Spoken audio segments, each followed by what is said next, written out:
Hello dear students, you are watching WS Academy and this is current affairs video, most important current affairs from your exam point of view from the Hindu newspaper. So let's have a quick look.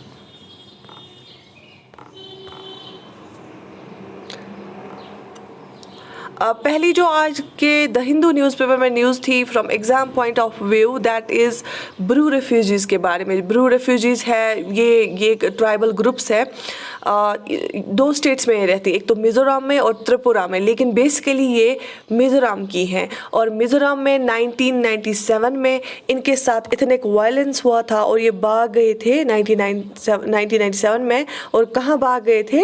ये आए थे त्रिपुरा, फिर ये तब से त्रिपुरा में रह रहे थे। तो लेकिन ये अनस्टेबल थे वहाँ पे भी, और सिक्योरिटी रीजंस भी हो जाती हैं दोनों एक स्टेट के लिए जहाँ पे भाग के आते हैं। तो इस वजह से देखिए जो ये ब्रू रिफ्यूजीज़ है इनका एक रिहेबिलिटेशन प्रोग्राम चल रहा था, लेकिन एनजीटी ने, जो हमने कल पढ़ा था नेशनल ग्रीन ट्राइब्यूनल, उसका कुछ इशू था। उसने देखा कि फॉरेस्ट कट डाउन मत हो रहा है, इनको अगर सेटल किया जाएगा, क्योंकि जो मोर देन 40,000 जो ब्रूज है उनको रेंग्स भी हम बोलते हैं, रेंगास भी बोलते हैं, रेंगास भी बोलते हैं। बेसिकली ये है कहाँ के? ये मिज़ोरम के है और भाग के कहाँ गए हैं? Tripura, more than 40,000। और उसमें से फिर 7,000 जो रिफ्यूजीज थे वो वापस मिज़ोरम गए। गवर्नमेंट ने उनको 9 फेजेस में भेजा, लेकिन कुछ अभी भी सिक्योरिटी रीजंस की वजह से त्रिपुरा में रहे हैं, लेकिन अब फिर उनको क्या करना है? वहाँ पे रिहेबिलिटेट करना है। तो आप स्लाइड पढ़ लीजिए। Bru refugee rehabilitation in Tripura hits green panel hurdle. More than 40,000 Brus called Ranks have been living in the Tripura relief camps since 1997 after escaping ethnic violence in Mizoram. About 7,000 refugees returned to Mizoram after 9 phases of repatriation till November 30 to 2019. अब देखिए, the rest state puts citing security reasons. उन्होंने बोला कि नहीं, हम अभी भी stable नहीं है वहाँ जाने के लिए। तो the repetition stalemate ended with the signing of a quadripartite. देखिए 4 है, जब हम ट्राइपार्टाइट बोलते हैं जब 3 होंगे, ठीक है।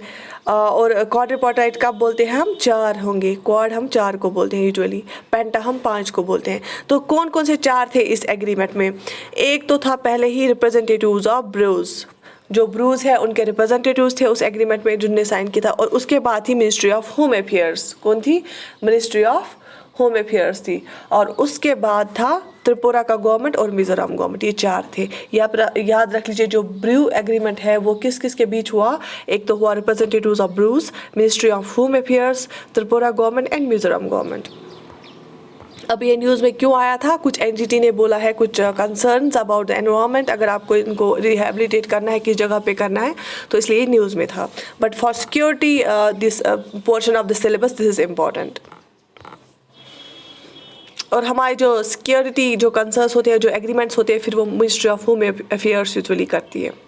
उसके बाद आजकल G7 समिट चल रहा है। आपको पता है पैंडेमिक की वजह से वर्चुअल समिट्स होते थे, लेकिन इस बार जो G7 समिट है, G7 to pledge 1 billion vaccine shots for world. जो पहले आपको पता होना चाहिए G7 होता क्या है।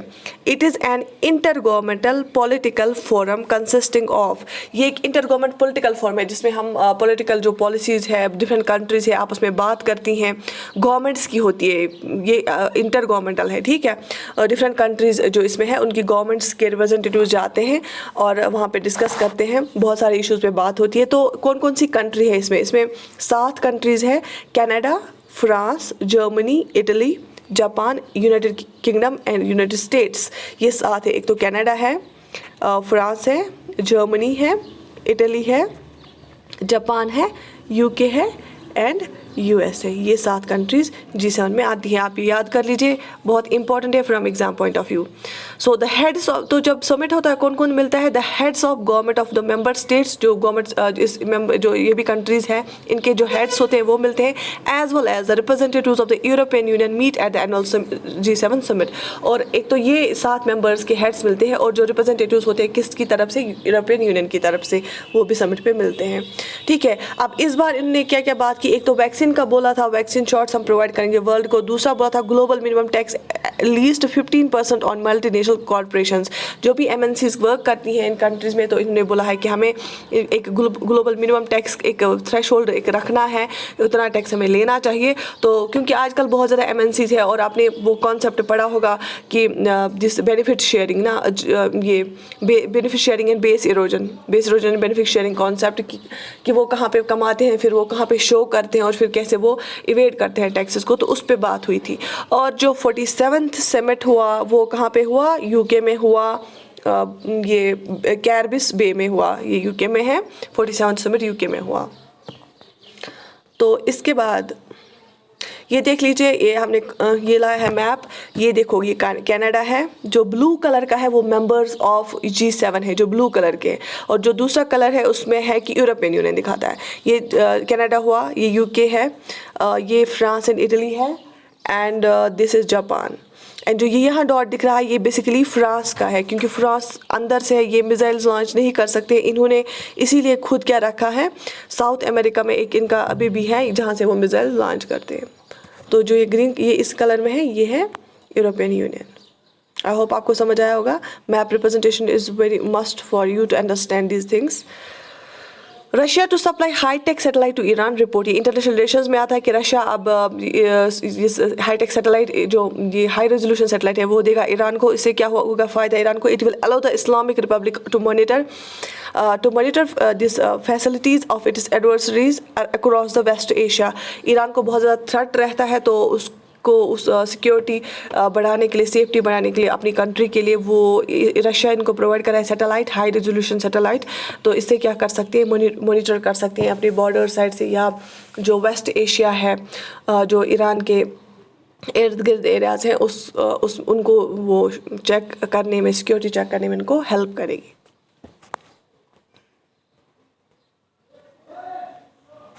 तो आगे देखते हैं। IIP edged up 0.08% in April from the same month in 2019। तो जो IIP इसका ये होता है कि इंडस्ट्रियल इसका बोलते हैं इंडेक्स ही। लेकिन आपको पता है पैंडेमिक से बहुत सारे जो स्टार्टअप्स या जो एस्टैब्लिशमेंट्स हैं वो बंद थे।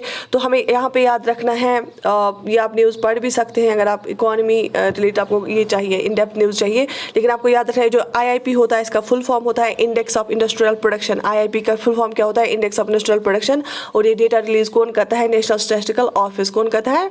National statistical office. IIP का फुल फॉर्म होता है index of industrial production, IIP, और इसका डेटा रिलीज करता है national statistics office. Hasten vehicle scrapping says FM Sitharaman. Finance minister ने बोला कि आप तेज़ी लाओ इसमें व्हीकल स्क्रैपिंग में। डेटा एक होता है गवर्नमेंट के पास इसका, और ये एक पॉलिसी प्रोग्राम भी है गवर्नमेंट का, ये एक बजट प्रोग्राम होता है इनका। तो पहले हम देखेंगे स्क्रैपिंग किसको बोलते हैं। स्क्रैपिंग हो गया ओल्ड व्हीकल्स को रिप्लेस करना बाय न्यू व्हीकल्स। उससे क्या होगा? एक तो एयर पोल्यूशन कम हो जाएगा, दूसरा ऑटोमोबाइल सेक्टर में बूस्ट हो जाएगा, तीसरा जो भी पोल्यूटेंट या पोल्यूशन होता है इससे वो भी खत्म हो जाएगा। A scrappage program is a government budget program to promote the replacement of old vehicles with modern vehicles. Scrappage program generally have the dual aim of stimulating the automobile industry and removing inefficient, more polluting vehicles from the road. ठीक आए समझ। और इससे क्या होता है? Reducing the population of old. इससे क्या होता है? हम ओल्ड और डिफेक्टिव व्हीकल्स को कम करते हैं। Reducing the population of old and defective vehicles, bringing down vehicular air pollutants, improving the road and vehicular safety. तो इससे रोड सेफ्टी भी होती है, व्हीकुलर सेफ्टी भी होती है, एयर पोल्यूशन भी कम होता है, ओल्ड एंड डिफेक्टिव को भी कम करते हैं, और ऑटोमोबाइल सेक्टर भी हमारा बूस्ट अप हो जाता है। आई होप आपने कॉन्सेप्ट्स सब आपको क्लियर हुए होंगे। So this was all for today. I wish you all the best and thank you for watching this video.